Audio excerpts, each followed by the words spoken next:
Our first speaker today is Barbara Harper. She's going to be talking about connecting to source energy, the power of prayer in the birth room. Barbara is an internationally recognized expert in waterbirth and gentle birth, and the founder of Waterbirth International, with over 4 decades of experience as an obstetric and pediatric nurse, midwife, childbirth educator, and doula trainer. Barbara has developed unique seminars for hospitals, nursing schools, and community groups worldwide. She was honored by Lamaze International in 2002 for her contributions to promoting normal birth. Her best-selling book, Gentle Birth Choices, has been translated into 9 languages. Barbara is currently working on 2 new books. Known for her Waterbirth Certification Courses, she is dedicated to transforming the way we welcome babies.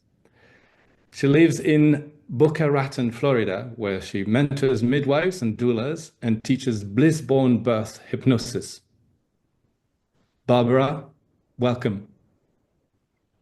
Thank you so much. It's an honor to be with such amazing childbirth advocates and the people that I listened to yesterday. With all the sessions were fabulous. So I'm going to be sending out more notices. Please go and watch the recordings and buy all of this. We have so little time.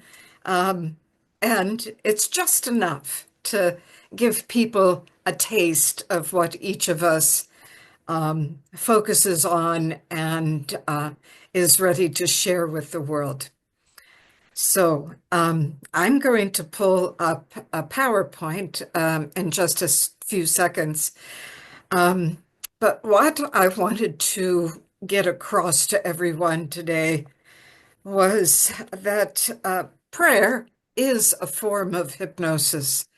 And we're going to be talking about what's going on in the mind at any given time. So let me go ahead and continue on how this applies to, now, hang on one second. Yes, I can share my screen. Wonderful. Hang on. I have just a wee bit of a glitch. And okay. Am I set to share a screen? Normally you are, yes. Okay, because okay. Yeah, I have brought it up, but I don't see it. Hang on. Oh, there we go. Oh, it just gave me a little bit of a twitter. Okay. I was teaching the rest of the afternoon as well to a group of pregnant couples that attended for a hypnosis class. So this is a continuation of that. And this morning, it's 1 o'clock. Your sound is off. Okay. Oh, there we go. Okay, there we go. It's welcome to this session on connecting to source energy. There is one source, and when we engage in prayer, especially in the birth room, we connect to that source. And I'm going to talk about the implications for the mind. I had such a beautiful introduction. I don't need to say anything about me, except that I'm also a certified infant craniosacral therapist, and I can't do that unless I connect to source, because the babies will tell me exactly what to do because they're the smartest person in a birth room. They're always connected to source. So you can find me at barbara@waterbirth.org or barbara@barbaraharper.org, and also on Instagram, the Barbara Harper. So how does prayer affect the mind? And I like to say that when I pray, I have to still my thoughts and I have to connect to the source energy. And to do that, I use my breath. It usually only takes me 3 breaths in through the nose, out through the mouth to settle in and connect to source. When I study master works like the Torah, the Bible, the Kabbalah, um, and master teachers like Sufi teachers and Arabic teachers and Christian teachers, I look at all of that and I do receive messages. So when I pray, I'm talking to Source, and when I'm reading, Source is talking to me.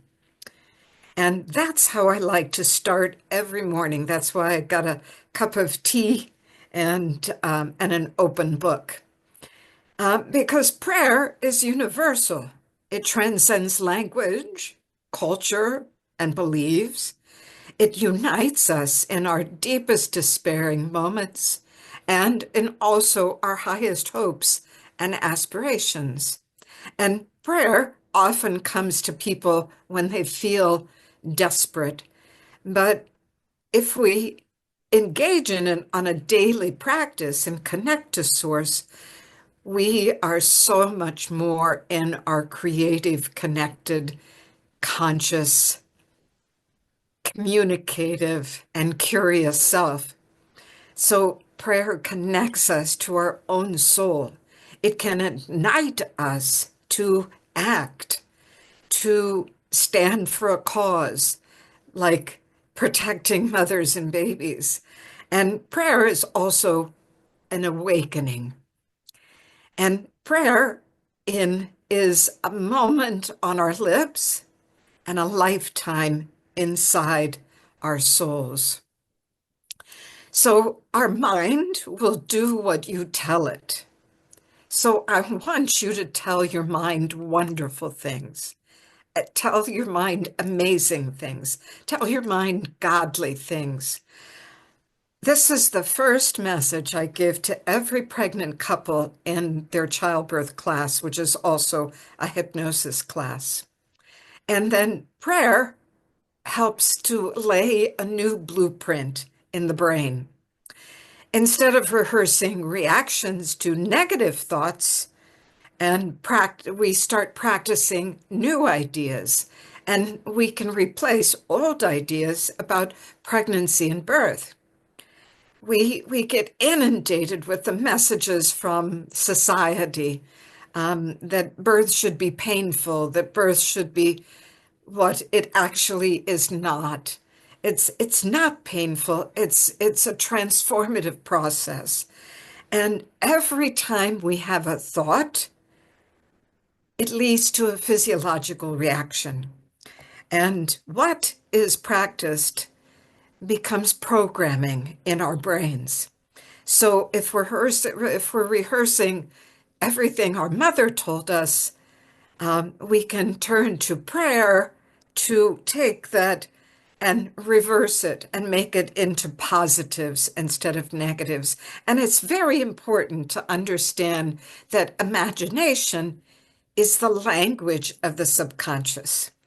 I want us to read a psalm out of the Bible. And it doesn't matter which Bible that you choose, whether it's Christian, Jewish, or Muslim, because the Psalms are part of that, the Psalms of David. So Psalm 139, verses 13 and 14 say, "For you created my inmost being. You knit me together in my mother's womb. I praise you because I am fearfully and wonderfully made. Your works are wonderful. I know that full well. This can be an interesting prayer in the birth room. In Jewish tradition, in Orthodox Jewish tradition, if you go to Shari Tzedek Hospital in Jerusalem or Hadassah Hospital in Jerusalem, and go into the labor and delivery area, the birth area, the rooms are made so that the father can be present, but he's not allowed to be seeing or touching his wife during that time. It's an Orthodox rule. And it's not because she's dirty or unclean or bleeding. It's because he needs to stay outside of the co-creation process, because her creation of a new being elevates her to the level of God. And so, out of reverence, the Orthodox Jewish men stay behind her, behind a curtain or behind a short wall. And what's his job? Singing praise to the source of all creation. This is wonderful. I found writings in the 3rd century BCE. I found writings in the 10th century CE that talk about a man's role in labor and birth. And most of all, his job is to pray. And it's our job as birth providers to create a safe space. I want you to look at this pre-Columbian statue that sits in my friend Barbara Brittingham's living room. She's in Monterrey, Mexico. And every time I go, I always take a picture of it. And it shows a birthing woman. But look at the women around her. They're holding up the sky for her. They're holding up and creating this beautiful tent so that she can do what she has to do. And what are they doing? They're chanting and they're singing. And after watching Divya Deswal's presentation yesterday about the dayas, it's the same way in so many cultures. We've always been connected to source. And it's this modernity, this modern culture that has created the separation. It's also our birth practices that encourage and separate us from creation. So self-regulation begins with awareness. Am I connected? Am I not connected? Am I in my fear, or am I in a space of connection and curiosity? And that begins with awareness, body awareness, everything we've been talking about in these presentations, body awareness, awareness of our thoughts. If we journal and write down what we're thinking, we can see where we are. And then breath work, returning to our breath, which connects us to source every single time. And vocalization, singing, chanting. I would sing, but I recently had an injury in my throat, and that's why it makes me sound kind of old. Okay, I'm only 73. And that's young compared to some of my friends in their 80s and 90s who have been doing this work. So if I spend time each morning in books of reflection and meditation, I have a much better day because I begin the day connected to source. And it just takes me 3 breaths to reconnect.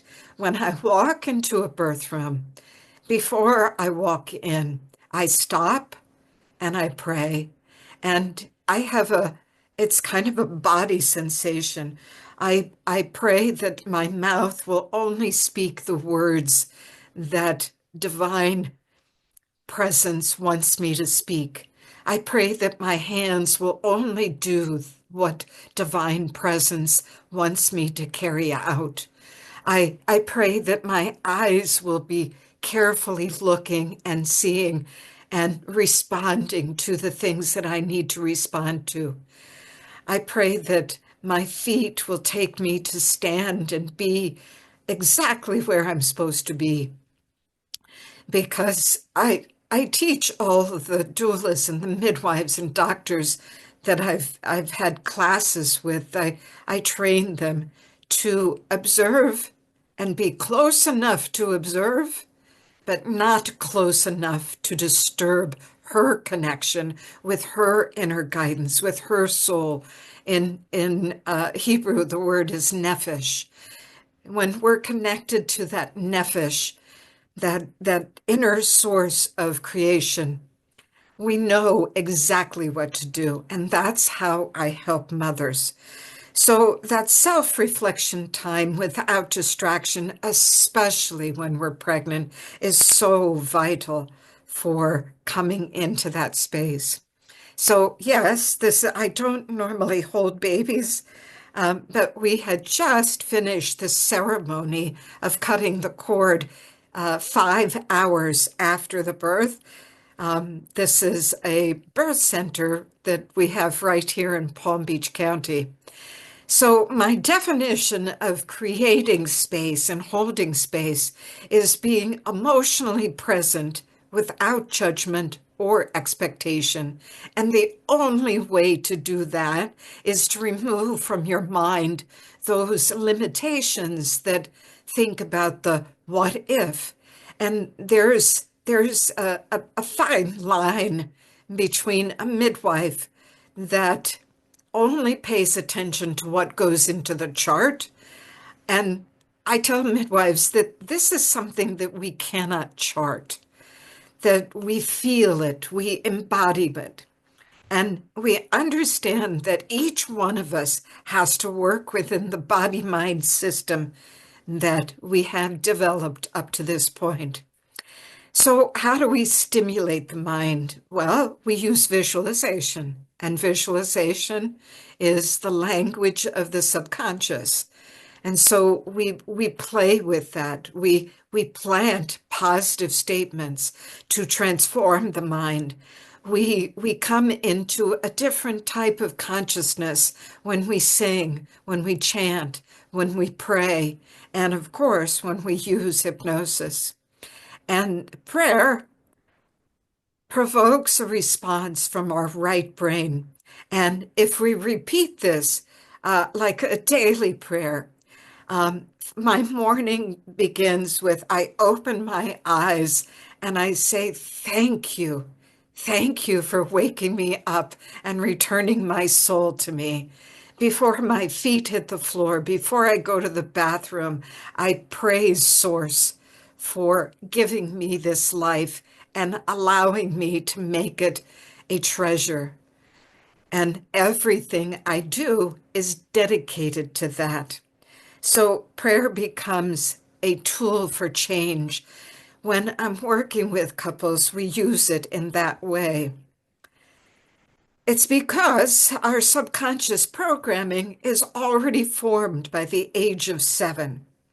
The adult brain predominantly operates in an alpha state, with 95% of our time spent in our subconscious programming, which encompasses all of our habits, all of our beliefs, all of our values.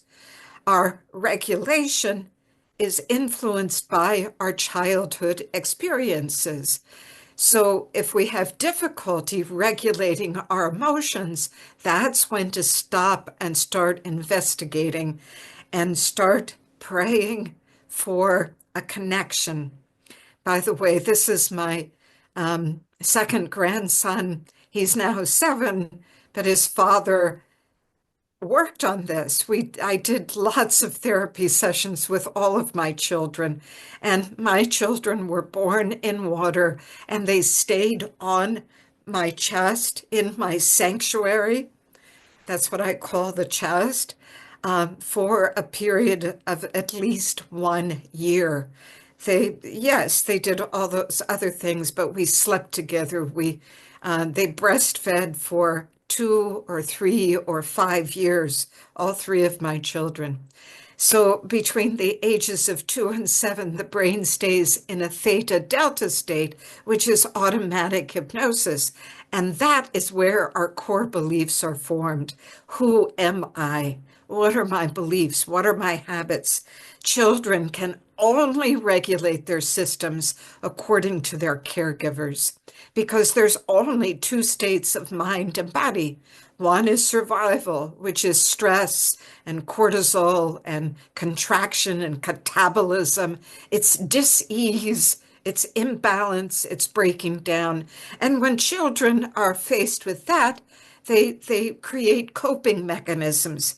We all talk about trauma-informed childbirth, but I talk about coping strategy informed childbirth. Find out what your coping strategies were.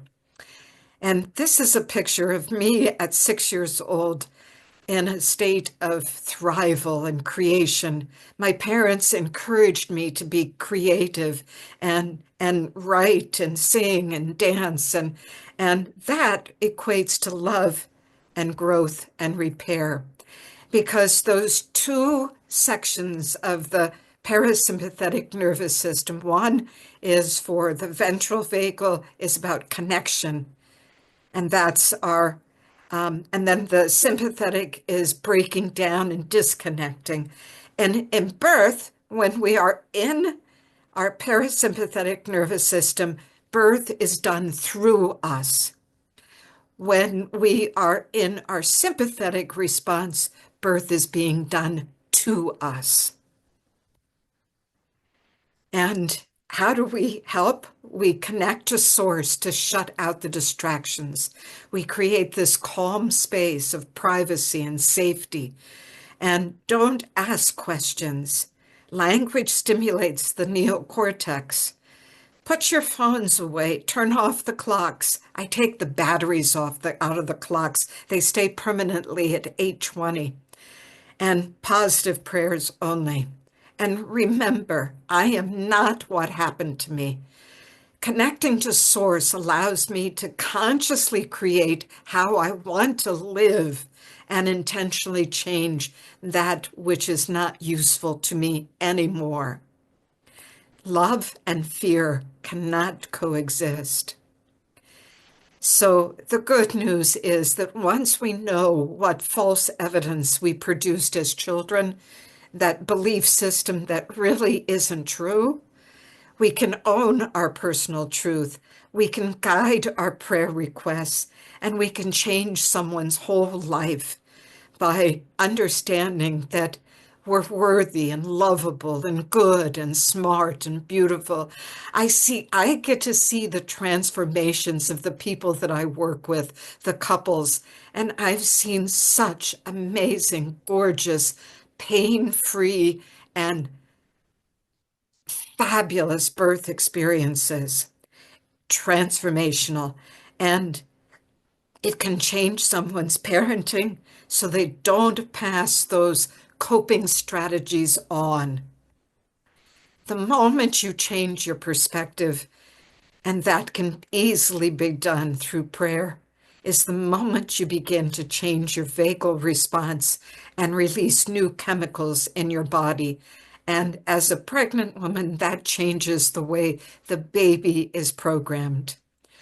So a prayer for the end of pregnancy, I encourage all the mothers to write out a thank you letter to their pregnant bodies, all the changes to their baby for everything. And this is a prayer that I pray with women.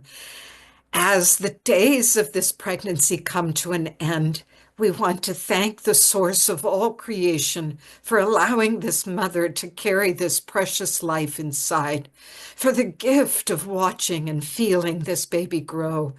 As the hour of labor approaches, we pray for strength and the courage to enjoy labor. May this labor be smooth, easy, powerful, and transformational. Let this birth go well. May every person who enters this room see and feel the presence of a miracle and be connected to source energy. May this baby be born into peace, love, and blessings. Let's be still and know that He is God. Be still and know He is holy. Be still, O restless soul of mine. Bow before the Prince of Peace. Let the noise and clamor cease. Be still and know that He is God. Be still and know that He is faithful. Consider all that He has done. Stand in awe and be amazed, and know that He will never change. Be still. I have a puppy. Be still.